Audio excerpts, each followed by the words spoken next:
difference between the soul and the spirit. Now, it's important that we talk about these two spiritual topics, or spiritual experiences, I should say, because sometimes we can get them confused with what the spiritual importance and the spiritual sense of existence can bring, knowing the difference in between the two. The soul experience, and with sharing this spiritual wisdom, I would love to hear other spiritual insights in the comments. So please share your experiences with the soul and spirit and what has been personally revealed to you in your lifetime and relationship with the Creator. I would really appreciate that. Now, the soul. When we're talking about the soul, and we can use references to soul food, soul music, yearning of the soul, it's referring more to the human experience here on earth and the joyful, blissful, painful attachments to what we would call emotions that we reference to the soul being an experience and an existence on earth. However, we refer to the soul as being separate from the flesh, but the flesh being able to feel it. That's because the soul is the existence that expresses the spiritual experience of what you feel in the spiritual realm. So the soul is very important when we're experiencing things like dreams. We're traveling through the spirit world and the spirit realm, but we're taking those experiences from lucid dreams that we remember and into this human existence right now and describing them while we experience them on a soul level. Because when we were traveling through that spirit realm, we were in a soul form. Now, the soulful or the soul food or the feeling in my soul or even the matching of soul mates would give hint to this is a earthly spiritual experience attached to the human experience that we're going through now. Even though we're talking about a spiritual existence, it is still attached to what we're experiencing as humans on earth, if that makes sense. You know? Oh wow, that's amazing. I'm out here in nature. Some bones behind me, a skeleton. It's wild. I love being out in nature. And that is directly reference to what I'm talking about now and what we're discussing. Look at this. Now, whatever that existence was with those skeletons is now with the spirit, but it had a soul. Or maybe it didn't. Because in the human experience, we have souls, and some believe that animals don't have souls. They have they're just doing what they're ordained to do within nature. And it's an expression of God through nature. Some people believe that animals don't have souls and they won't be judged because it is an expression of the Creator through nature for us to observe, for the ones of those who have souls, to learn from, to see the order, the circle of life, and how brutal yet peaceful and nurturing nature can be, right? So on a soul level, we can experience things on the spiritual realm that can teach us things in the human experience. if that makes sense.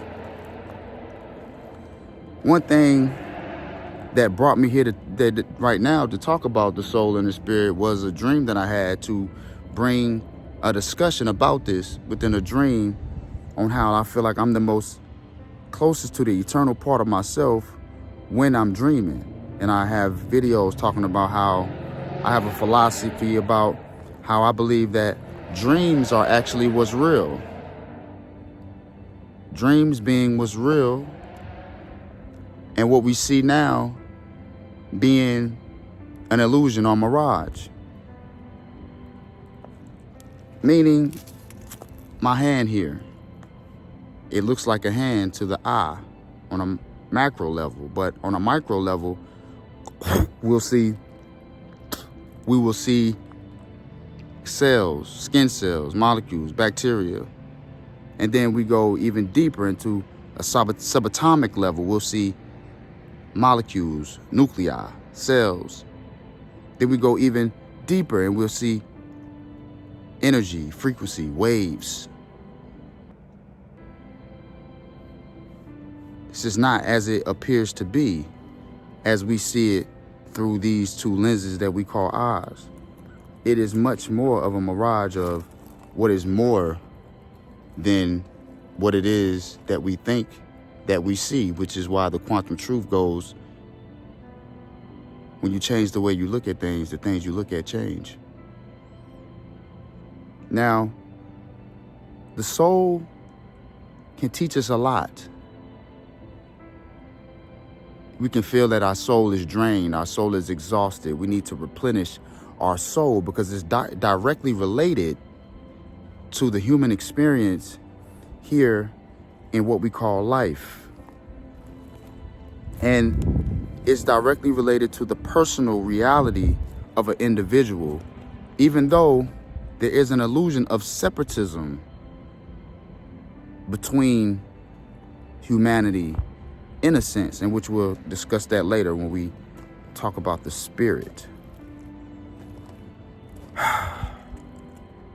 So that yearning of the soul is directly related to our existence on earth on a spiritual level, but not being the actual spirit, which hinting in language why we don't say spirit mates and we don't relate the same things that we relate to the soul with the spirit in certain terms, but sometimes we can use the terms interchangeably.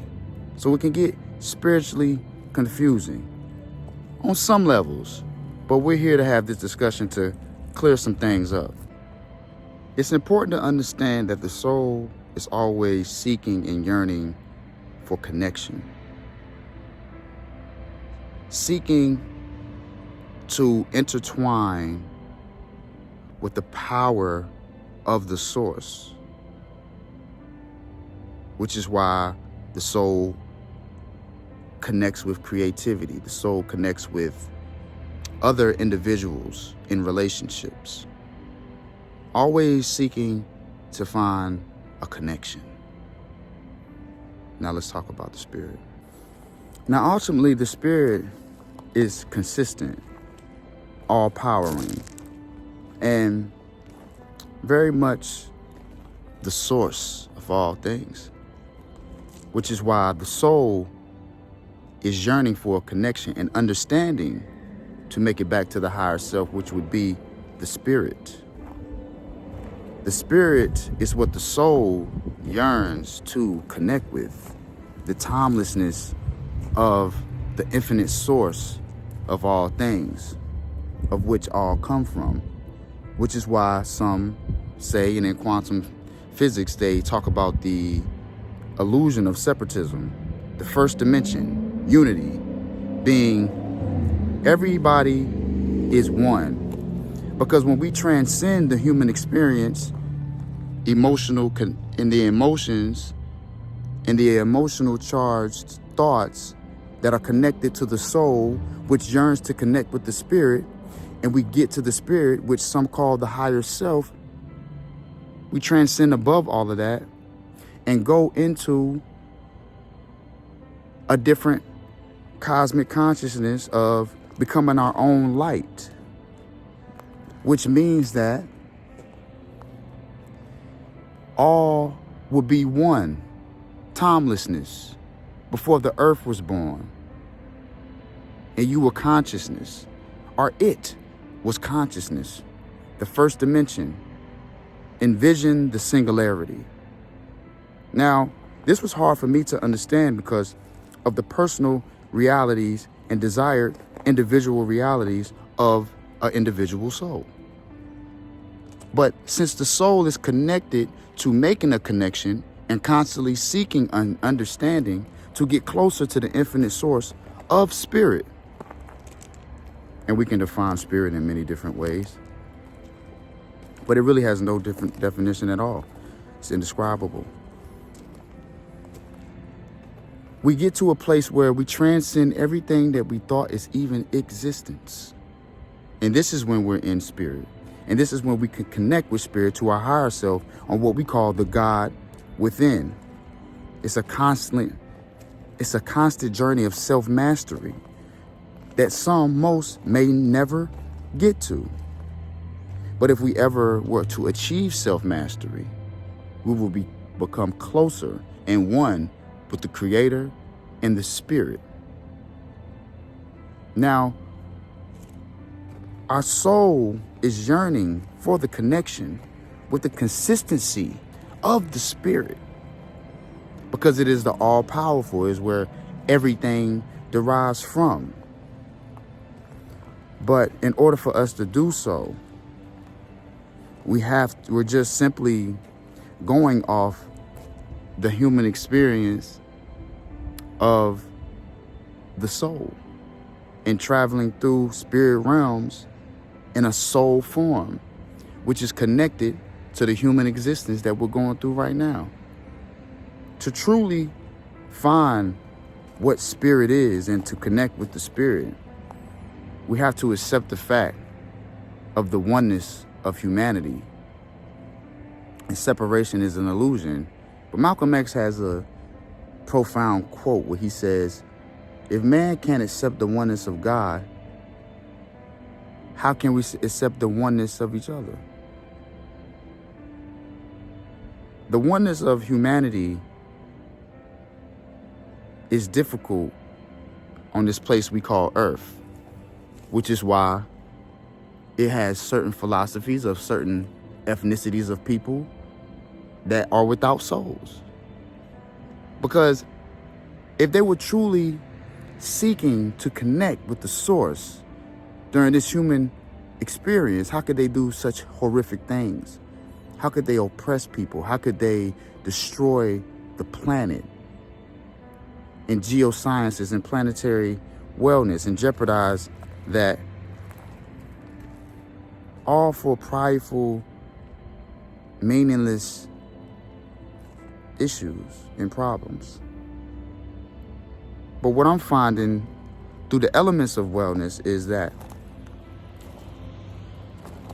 the infinite source knows all. And with those who can come together and conjure up and meditate to get closer, to raise the frequency of the planet and connect on a soul level to get closer to source, we can cancel that evil out.